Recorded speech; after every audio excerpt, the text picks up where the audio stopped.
Halo guys, Assalamualaikum warahmatullahi wabarakatuh. Kembali lagi bersama saya Bobby Herian. Untuk mengetahui apa yang terjadi setelah di masa-masa perhitungan KPU ini, kita perlu membaca beberapa artikel yang ditulis oleh masyarakat, tokoh atau orang-orang yang mengamati, yang tahu situasi gitu kan, atau pendapat publik lah istilahnya gitu, seperti itu. Jadi saya akan membacakan salah satu analisis dari yang berjudul, artikelnya ini dia menulis judulnya Prabowo Sandi menang 60% by Zheng Weijian gitu kan.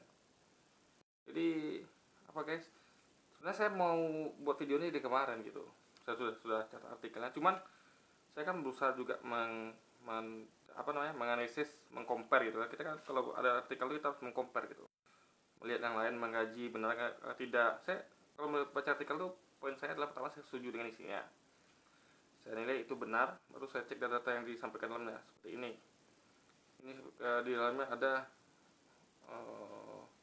sedikit yang buat saya yang gimana cara menyampaikan data analisis ini, pendapat ini. Di dalamnya ada, mungkin saya nggak tahu ini belum diupdate atau bagaimana gitu kan. Nanti kalau komen di bawah gitu, saya akan sebutkan poinnya. Oke, kita bacakan dulu ya.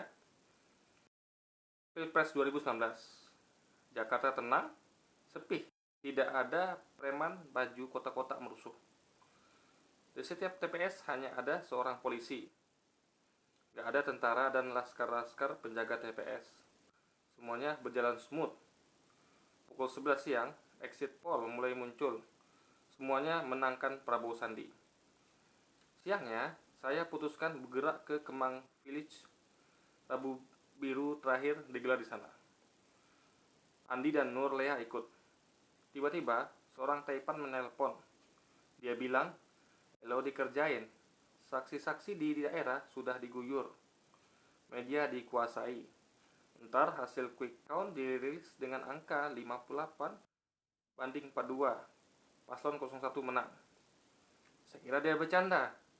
Pukul 3 sore, Litbang Kompas, Indobarometer, SMRC, Indikator, Carta Politika, dan Poltreking merilis quick count. Sisi angkanya seputar 10%. Si Taipan benar.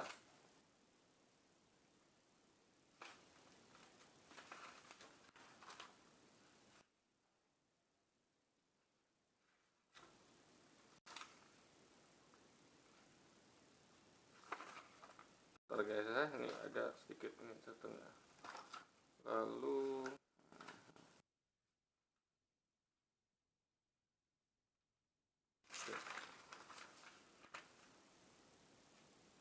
jangan lupa, semua pabrik polling itu pernah diundang makan siang di istana. Sejak itu, mereka lebih banyak berperan sebagai opini maker.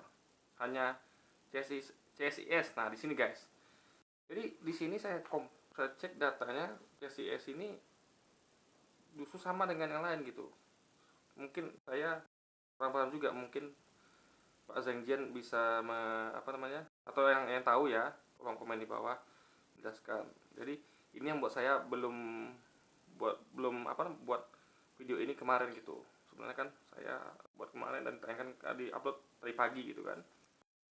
Cuman karena ini, tapi kan saya bingung caranya membuat videonya tanpa, kan kita harus dari hoax gitu kan.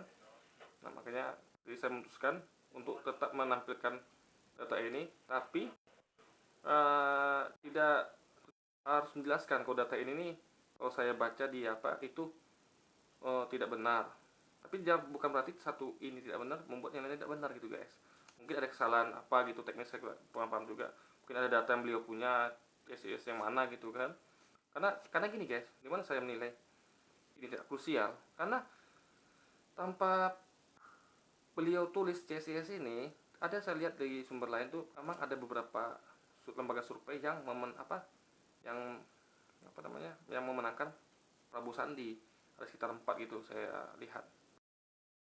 Jadi bahkan dengan nilai mencolok gitu, jadi ada satu yang 70%, sisanya 60% lebih gitu kan. Jadi pembanding saja gitu, ada yang masuk TV media yang menangkan Jokowi, ada yang tidak masuk ya, TV gitu kan, yang menangkap Prabowo Sandi, bahkan angkanya luar biasa, 60% sampai ada yang 70% gitu guys. Oke. Lalu ini saya skip aja lah ya, penting Anda sudah tahu ini. Shock, saya sambung lagi ya.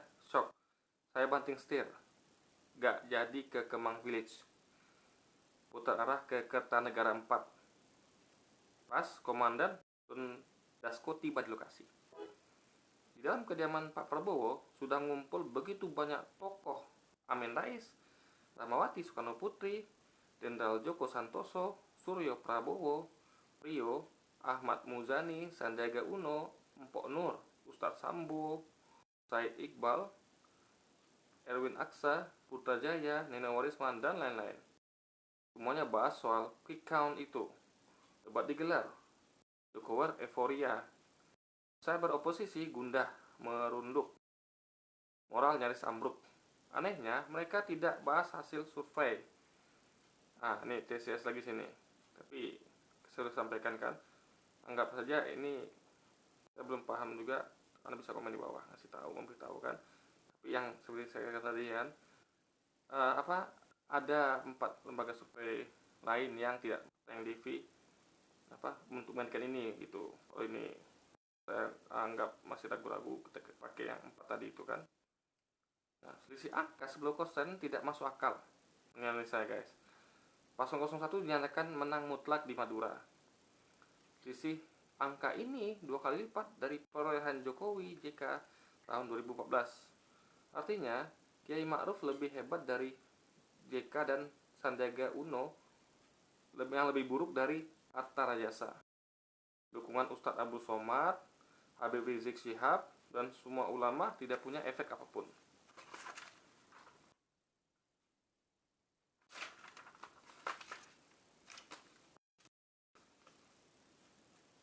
Sambutan luar biasa di 1.500 titik belusukan Sandiaga Uno seolah tidak pernah ada. Milenial lebih gandung kepada Kiai Ma'ruf daripada Sandiaga Uno. Pak Prabowo keluar dan menyampaikan orasi pertama. BPN menunggu hasil resmi KPU, real count internal, dan abaikan quick count. Data C1 dari TPS terus dikumpulkan BPN. Masuk informasi hasil-hasil pendataan dari beberapa lembaga. Data TNI menghasilkan angka 62% kemenangan Prabowo Sandi. Tapi data ini tidak dibuka ke publik karena untuk konsumsi internal. Semua orang yang berada di Kertanegara 4 sudah terima informasi ini sedari sore. Tengah malamnya, data TNI beredar di grup-grup WhatsApp tim BPN, melaporkan telah memiliki dari C1 dari sekitar 350 ribuan TPS. Artinya sekitar 40% dari total 809.000 TPS. Angka kemenangan Prabowo Sandi sekitar 62%. Matematikanya, angka kemenangan 62% ini tidak akan berubah banyak saat data C1 dari seluruh TPS telah masuk semuanya.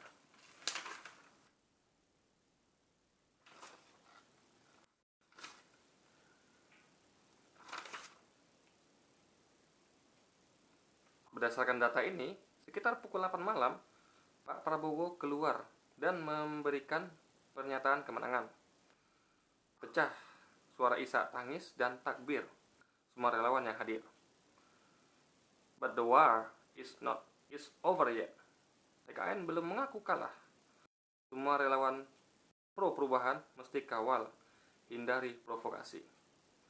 Seandainya ada anasir tertentu yang tidak mau kalah, dia bisa memilih cara anarkis.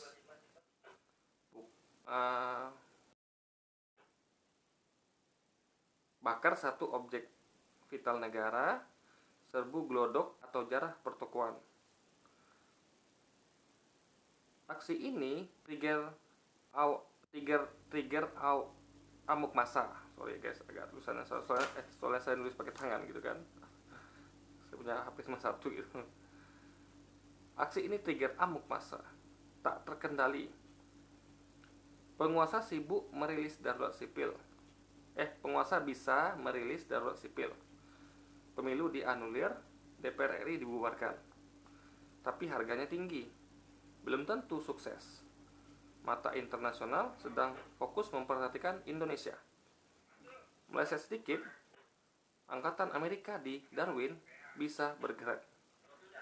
TNI bersama pilihan rakyat yang 60% yang memilih dengan ikhlas tanpa operasi money politik dan ditakut-takuti isu khilafah.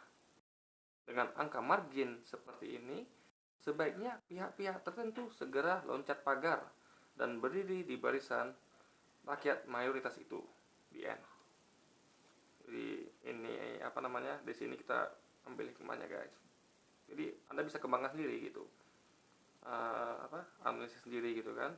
Jadi ini sebagai sudut pandang saja bagi kita. Jadi agar kita tahu kisi-kisi atau apa yang sedang terjadi sekarang gitu kan. Di setiap informasi perlu kita dapatkan dan perlu kita saring dan perlu kita compare dengan yang lain untuk membuat perbandingan. Jadi nggak gampang informasi gitu aja guys ya. Jadi saya kasih informasi ini, Anda kembangkan sendiri. Oke. Sampai jumpa lagi di video selanjutnya. Wassalamualaikum warahmatullahi wabarakatuh.